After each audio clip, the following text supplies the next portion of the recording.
Welcome to Commander Pop Culture, a place to gather magical information with some laughs, might I add. Hello everyone, I'm playing Tasigur. I am playing this because of a friend request from an old friend from one of my deployment buddies. You son of a bitch! I haven't seen him since 2017. I really miss you, man. I made a commitment and I'm honoring that. Be pumping out a bunch of videos this weekend. I have to stay up all night tonight because I'm transitioning from days to nights. The way that this deck wins is I make infinite mana, I mill my entire library, and I cast Landman, and I follow up with some kind of cantripping spell, and I just win the game. Because I forgot to turn on the gain on my audio equipment, I have to do this introduction all over again. I screwed up the previous recording of this deck. I basically recorded for an hour and 40 minutes, and then I looked over and realized I was pretty much mute the entire time. So we're learning lessons as we go here. The left deck is a clue deck. The middle deck is a spell slinger, cheaty spell kind of stuff. They want to cast cheap spells so they could cheat out big ones because it's like Chaos Warp on the stack. They cast this spell, and instead of it resolving, it's put on the bottom of their library, and then they rip things off the top of their library until they hit another instant or sorcery. And they cast that instead. Oh, it doesn't even have to be an instant or sorcery, it's any spell. Well, that's why she's a wild mage. So you're just cheating anything and everything. The Grim Saruman's Footman, it's a theft deck where you steal instants and sorceries from other people after he connects, and he's hard to block because he can't be blocked at all. No, I don't investigate. Let's see what other one else is picked. I should be able to see this, but I'm gonna say no. I want to deny card advantage. Probably already, yeah, all right. You say no to this effect. I mean, he has to invest 2 mana, but like, if everyone said no, he would only have made 1 clue token, and that would have been it. But every time you say yes, I think the middle and right player just realized what happened based on the chat. I have a pretty decent hand though. I have one of my combo pieces, Zexara. It could tap for 2 of any one color, and I have Drift of Phantasm, which is exclusively used for tutoring out one of my auras. I get either Penman's or Freed from the Real. It's an enabler that lets you untap a creature for blue mana. You just float a ton of blue, and then you change it over to the other colors. So you could just cast your commander, have enough to follow up with a cantripping spell or whatever you want to do. You could also win with Exsanguinate. We can bleed this planet dry! You could win with Villainous Wealth. You could steal all of your opponent's stuff. And then I naturally drew my Penman's aura, so hopefully I get to turn 5. Slow and steady here. Hopefully I don't miss any land drops either. Oh my god. He plays There's a Saga because he makes a lot of clue tokens, and the middle ability lets him, for 2 mana, make a colorless golem that gets +1/+1 for every artifact he has, so pretty freaking annoying. My Shouldred is a lot worse. If I make him stack an artifact, you just stack a clue instead of the golem that I truly care about. And the other thing that sucks is he could do it twice. On max value with this Shouldred's Edict. I want this guy in the middle to play a creature. If the only thing he plays is his commander, that'd be pretty wild. Nab up a big 6-drop with a 2 mana Edict effect. That probably plays a culmination of really terrible things. Come on, land or ramp. That's what we need. We're still in good shape. I could drift this turn, but I don't know what I'd get. I have everything I need right now. I guess I could save it in case they break up my combo. I could get the other piece.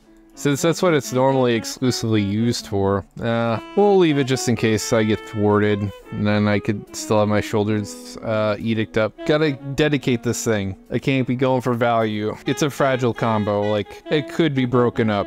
I should just expect people to try and do that anyways. Oh god, this triggers on exit too? How obnoxious. I thought it was just on ETB. Ooh.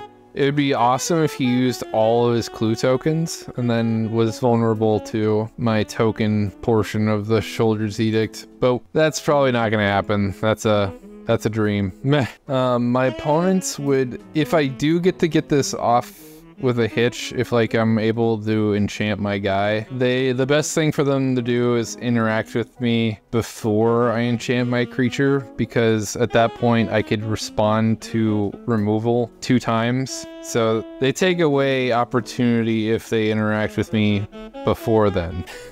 I wonder what this middle player's doing. We're all just lying in the toolies here. Play the blue side because blue's a hot commodity. Telegraph what I'm doing a little bit over here. Maybe they won't suspect anything. But people are going to be wondering why the hell would I play this in a Tasigur deck? And then they could probably put 2 and 2 together that this is for making infinite mana. Okay, guys.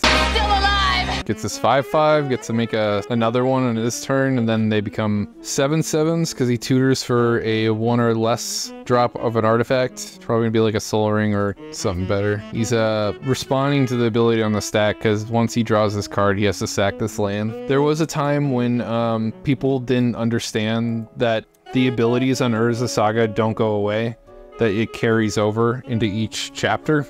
So like people were only making 1, and then when people realized that you could make multiple, this card shot up to be like what it is today. I think it's like $30 or more in paper, and it's like $30 on Moto. It's just a high demand card now. It's a win condition in 60 card formats. Just does a little bit of everything. And then he gets the Shadow Sphere, which gives +1/+1 trample and lifelink. Classic setup. I wonder if he attacks me, since I have 6 mana available. I do have enough to win the game on my turn. I want people to tap out. Just tap out for me. Do nothing. What did he reveal? Lightning bolt. Damn. Well, he didn't use it on my dude. Might have dodged a bullet.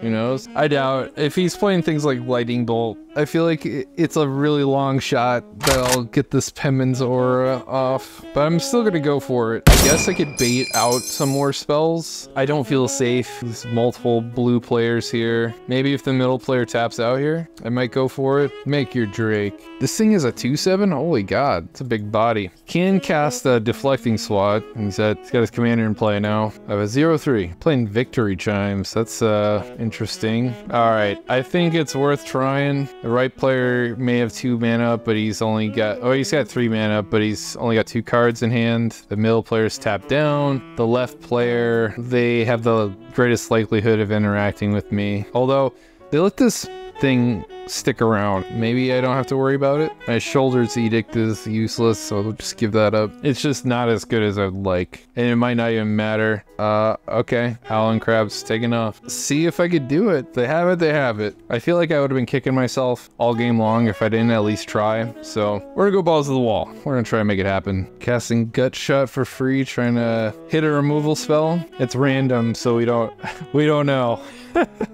Could be a counter spell. Oh, hit the mother load. Okay, discover 10. We're not done yet. I mean, he makes a bunch of treasures. Maybe that's enough. Hits Leer. Oh, the treasures come in tapped. Sweet. I thought they came in untapped. Oh, God. Oh, game is ended. So, if you're curious what would happen is I untap Zexara and I float infinite blue mana, and then until I have enough where I can filter my mana into green and black, cast my commander, start milling my library, and then find the lab man and cantrip off of one of my spells in my graveyard. Since that ended so well, I hope you appreciate that, Matt. He's the gentleman who asked me to build a version of Tasigur. This is actually a budget list. The average card price in paper is $1.50. In Moto, this is like a $8 deck. Shop S-Mart. You got that? Wouldn't pay for it's $150. But I want to talk about BAF Draft. So if you stuck around this long, that's the end of the gameplay. I hope that was enjoyable for you. It was nice, short, and sweet. And now we're gonna have some real talk. If you guys don't know, BAF Draft, it's an acronym, Bagram Airfield, which used to be the military installation at Afghanistan. It's where I deployed to. All the members that are part of BAF Draft, we were all deployed to Afghanistan at some point in our lives. I just want to thank you, BAF Draft, and its members, because of all the lousy memories I have of that place, you guys are not one of them. And one of its members reached out to me personally and asked me to build this for them, and I wish I had more people ask me because I genuinely love building decks, especially for old friends. I like helping people out, and there's a certain group of people from my past that if they reached out for anything at all, I would drop everything I was doing to make sure that they were okay. The members of Bathdraft are some of them, my professional colleagues from my deployment. There's some of them as well. You guys do a lot for me outside of just like supporting me in my channel. I do have some PTSD with my deployment, and it's a lot of guilt, I would say. I think I hurt a lot of people in my time in the military inadvertently, and it causes me to go on a merry-go-round of rumination of just misery. Thinking about the good things helps me get off that merry-go-round and helps me sleep at night. Thank you for that, Bathdraft. That kind of goes into my next point. I actually filled out one of these New Perspectives grant program applications. Unfortunately, it's for those that have a unique quality. It's part of their diversity program. They're trying to send people out to Amsterdam Magic Con that have some kind of marginalization or some kind of uniqueness. Military service counts, so I filled one of these out. I'll include a link to this form in my description below if you want to try your hand at it. But I want to go over some of the answers that I filled in here outside of the yes or no questions. I want my subscribers to know a lot about me. I like to be an open book. First question that was open answer is, how do you contribute to the Magic community? Well, I make YouTube content, and I do things like deck building techs and gameplay so I could help guide people become better competitive players. Even on a budget, you can do it. I show what I can do. I won turn 5 on that deck. I would have won even faster if I had a little bit of ramp, but that's how the cookie crumbled. I also go over spoilers and product reviews to make you better consumers. I'd like to think that my game theory and philosophy helps you become just better people in general.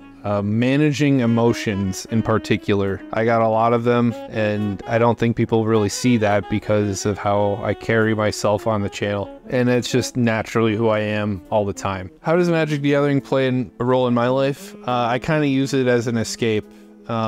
I think about my deployment every day of my life, but I kind of do an avoidance. It's not entirely healthy because avoiding your problems isn't a good thing, but I don't think thinking more than 20 minutes a day about my deployment is healthy either. So I keep myself busy. Having a YouTube channel does that really good.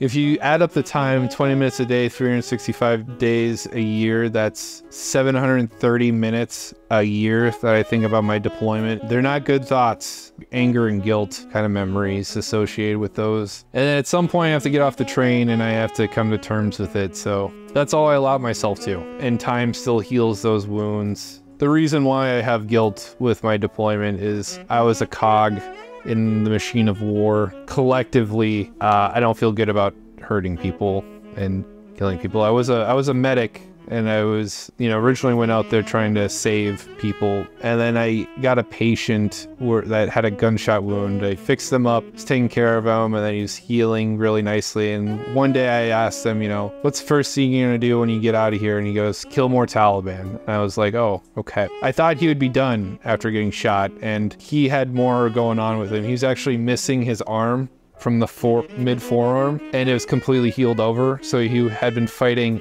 obviously beforehand, and that's when the thought really solidified that I was taking care of people so they could continue on with the mission of hurting more people. And I thought back about all the other people I saved or taken care of, and that's when I realized that I was a part of something that was not the best, or something that didn't align with my own values. So I got out of the military, and here I am now. Yeah, that's how Magic fulfills a role in my life. It's a godsend because it turns off my brain for a lot of the time. In terms of my favorite memory is actually when I was learning Magic over 10 years ago. I had a friend in high school who managed a Taco Bell, and he would get off at 2 a.m. He would bring free Taco Bell to my place on his way home, and we would just play Magic all night long until he got too tired, and he would just crash at my place. Do that every weekend. That was my favorite memory. Question 14 kind of ties in with my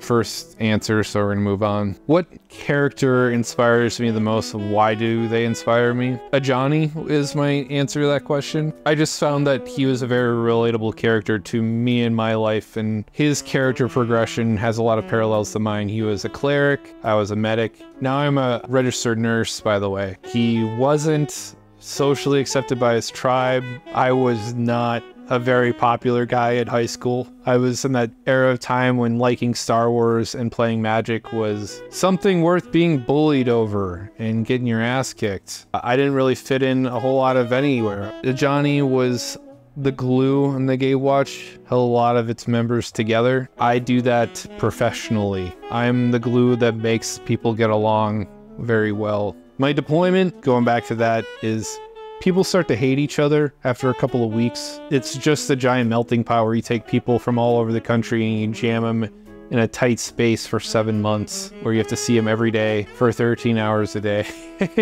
And I like to think that I was the reason why everyone got along as well as they did. Only my colleagues can attest to that. Maybe they'll watch this and agree to that statement. Even my colleagues in my workstations in the States, I think I was that person. Ajani getting turned into a Phyrexian and killing people, and then turning back and having to deal with the guilt of living with those actions. I know that feeling all too well. But in terms of how well he inspires me is even after his brother died and the Gatewatch failing so many times, is he always managed to bounce back and make things right in some way. And I guess I do that myself, and it inspires me to pick myself up each and every single time. Like, my life is very cyclical. Like, I have good days and I have bad days. Thinking of Ajani makes getting back to my good days a lot easier, I guess. I'll be very interested to see how Ajani develops as a character after March for the Machine. I hope he bounces back like he usually does.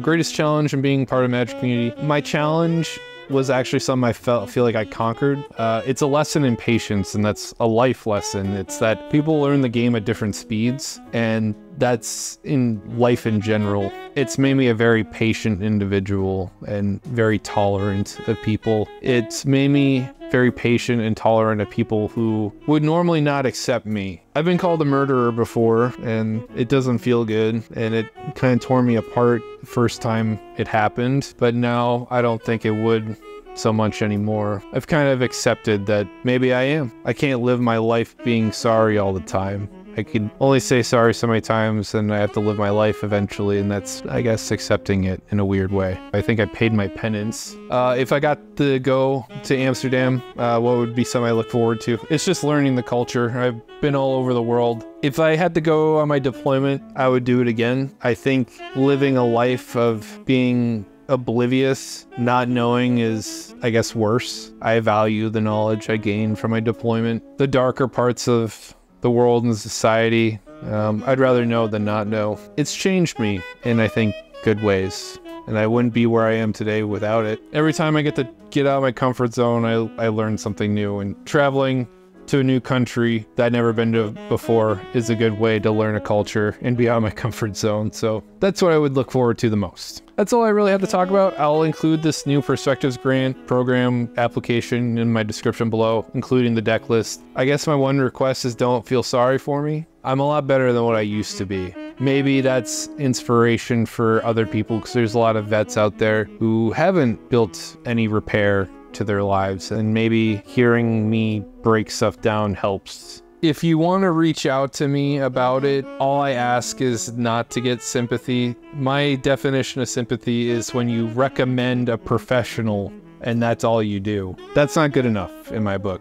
In my line of work as a nurse, being empathetic means you have to get some skin in the game, and you have to actually talk to that person and make yourself uncomfortable, which I kind of thrive in those situations, and I will literally pick you up until you can stand on your own, and then I will show you the way to where you need to go. Metaphorically speaking, if you're not willing to do that for me, then don't do it at all. I don't expect anyone to thank me for my service. I don't want that either. Just know that life's hard for vets. Just opening your minds to that is good enough for me. So everyone take care.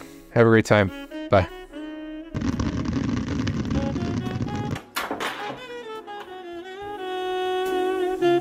Thank you.